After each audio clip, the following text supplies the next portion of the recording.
Écoutez très bien cette vidéo. On lui pose la question, est-ce que les Européens doivent continuer à coloniser? Écoutez la réponse. Moi, quand je mets des vidéos, je vais amener les gens à comprendre quelque chose. Écoutez la vidéo, vous allez comprendre quelque chose. On voit à quel point les Américains ont encore une conscience de conquête très forte, une conscience coloniale très forte. Les Chinois l'ont.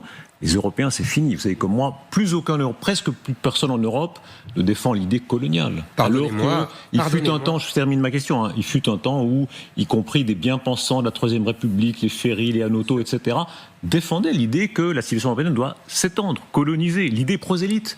L'idée que le christianisme doit s'étendre. Victor Hugo défendait la colonisation. Il disait nous sommes les Grecs du monde, nous devons apporter les lumières aux peuples qui sont dans les ténèbres. Est-ce que vous la défendez aujourd'hui? Historiquement, bien sûr. Non, mais maintenant. Non, mais maintenant, la situation a complètement changé. C'est ce que j'allais vous dire. Est-ce que ça montre pas la limite de vos raisonnements? Non, pas du tout. Éric Zemmour, on voit qu'un Trump, lui, défend l'extension de la puissance. Non. Les Chinois défendent l'extension de la puissance. En réalité, l'Europe est devenue, encore une fois, Taureau a raison, tant mieux pour ceux qui le pensent, beaucoup le pensent, qu'elle s'est limée les dents. L'Europe n'a plus de vocation conquérante. Non, attendez. Une fois de plus, vous mélangez tout. Vous confondez colonialisme et impérialisme.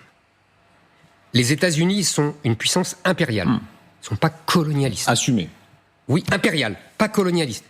Les Chinois sont impérialistes, pas colonialistes. Les pays d'Europe ont pris les deux guerres mondiales en plein... Ça les a détruits. Effectivement, les morts à Verdun, les Français, les Anglais, les Allemands, les Français et les Allemands surtout à Verdun et les Anglais dans la Somme, tous ces peuples-là ne se sont jamais remis des ravages de cette guerre industrielle de 14, puis de 40, que n'ont jamais connu les Américains qui sont arrivés. Ce point-là, pardon de vous interrompre. Non, mais c'est très important. Effectivement, est-ce que c'est le cœur de la chose? Les peuples européens n'ont plus le sens de la puissance. Ça n'a rien à voir avec la colonisation.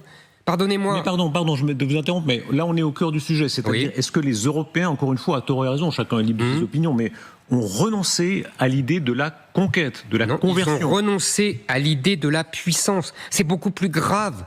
C'est-à-dire que aujourd'hui, nous sommes devenus des bisounours qui nous laissons envahir par une civilisation étrangère qui nous remplace. C'est ce que je dis depuis 30 ans. Cela étant, ça, oui, mais vous mélangez aujourd'hui, c'est l'Europe qui est colonisée.